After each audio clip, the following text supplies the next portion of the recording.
Y tú decías, y ayer lo volvías a repetir en la conferencia, que tú empezaste a creer por las investigaciones que hacías. Y la pregunta que te quería hacer yo es, ¿por qué lloran las imágenes hoy?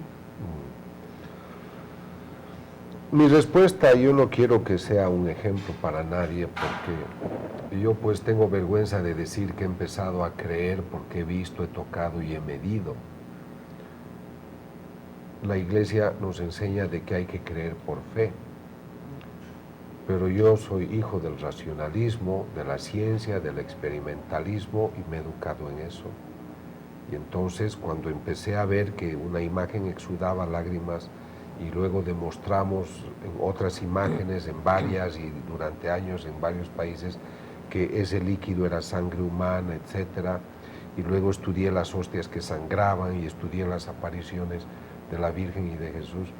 Empecé a entender de que ese espíritu que yo ignoraba realmente se estaba manifestando. Eso me ha tomado unos 2 años para que yo pueda abrirme a la experiencia de la dimensión espiritual. Eso me ha conmovido y claro, no me he podido quedar con eso porque la aparición es un evento circunstancial, pero eso me ha llevado a leer con interés la enseñanza de la iglesia, la doctrina y asimilarla. Entonces, las apariciones o los fenómenos místicos me han tocado esa fibra que dio espacio a abrir las compuertas de la vida espiritual y por eso he cambiado. Ahora yo a un sacerdote le pregunté y le dije, padre, ¿por qué lloran tantas imágenes?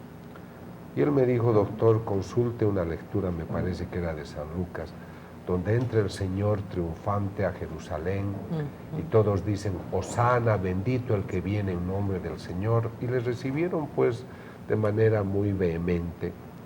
Y se acercan unos fariseos al Señor y le dicen, Señor o Maestro, haz que tus discípulos se callen.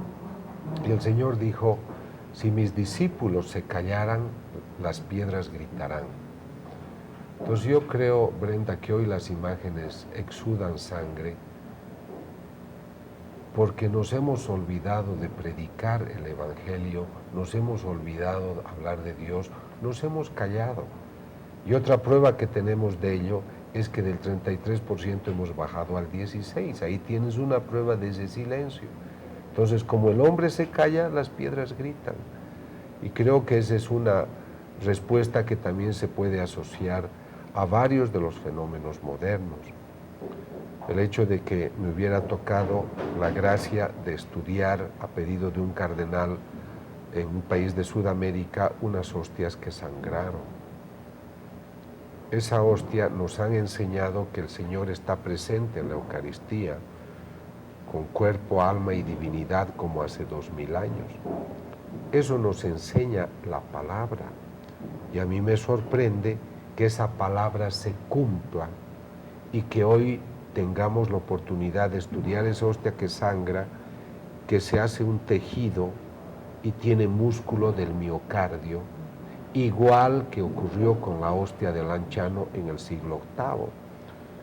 Yo sé que estos temas para muchos resultan extraños, yo sé que para creer no necesitan las pruebas, pero si esto ocurre, me da la impresión es por eso, porque el hombre enceguecido en su racionalismo empieza a ignorar estas verdades y Dios generoso y misericordioso empieza a darnos estas pruebas. Quiero decir que como investigador yo no me hablo de milagro, yo no hablo de eventos sobrenaturales, es la Iglesia Católica que concluye que ese tejido que es sangre es un milagro y por eso lo tienes en Lanciano expuesto el fenómeno de la hostia que sangró en el siglo VIII y ahora me toca investigar otras hostias con la misma circunstancia.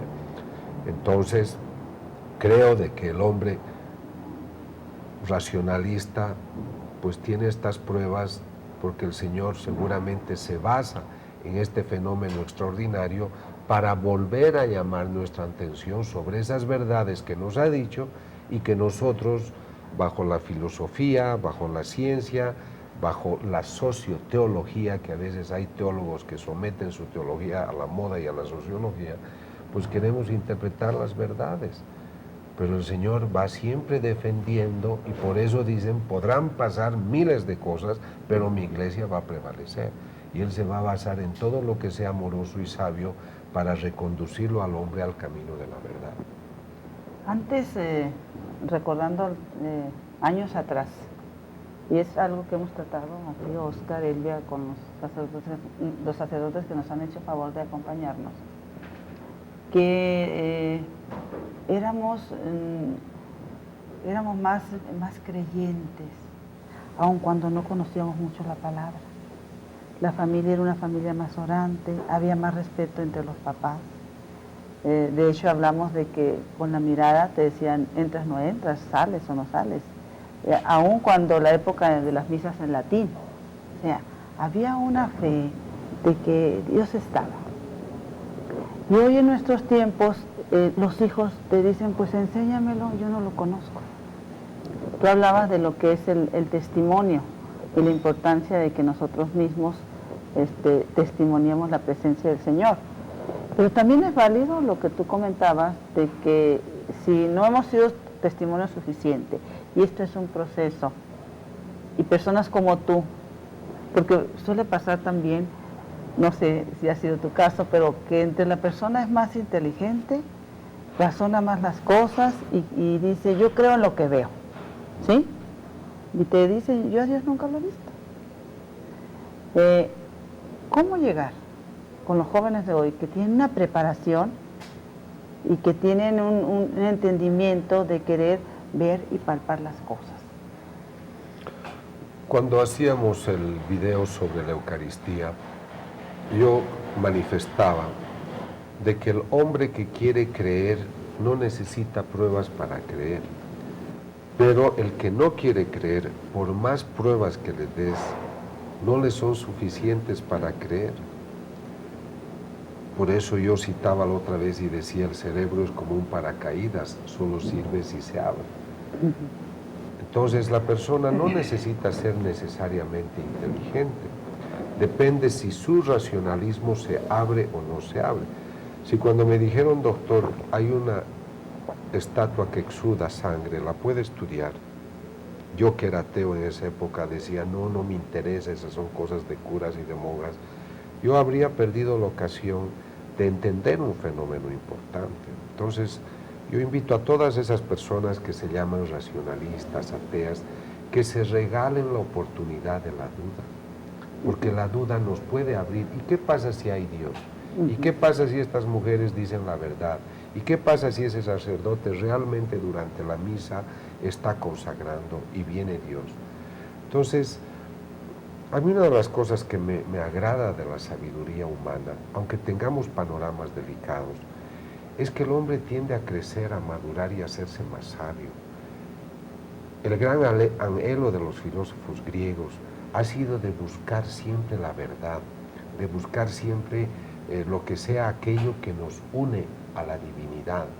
Y los griegos fueron los primeros en intuir lo que fue, hablo de 500, 600 años antes de Cristo, lo que podría ser el alma y el espíritu. Si ellos se dedicaban solamente a hacer guerras o al teatro, no se habrían enriquecido. Ellos se abrieron buscando.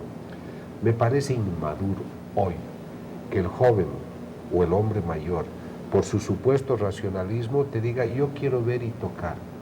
El pensamiento que tú estás usando en este momento para hacerme ese planteamiento, tú no me lo puedes demostrar que exista. ¿Cómo me demuestras el pensamiento? No lo puedes tocar, no lo puedes medir. No, pero lo que te digo son las palabras, es la expresión, pero el pensamiento no me lo puedes demostrar. En este momento estás sintiendo el perfume de estas flores y no ves el perfume, pero existe. Y en este momento sopla el viento, lo siento, pero no lo veo. Entonces, las manifestaciones del Espíritu, que son el hecho de que yo te hable con amor comprensivo en este momento, es algo que proviene de un espíritu que tú no puedes medir. Entonces, yo creo que no ve el ciego, no oye el sordo. Entonces, no se trata de inteligencia, se trata de la voluntad del hombre, que es fruto de su lóbulo prefrontal, de abrirse a la experiencia o no. Y para abrirse no necesita ser sabio, tiene que ser humilde. Y una sociedad que te hace soberbio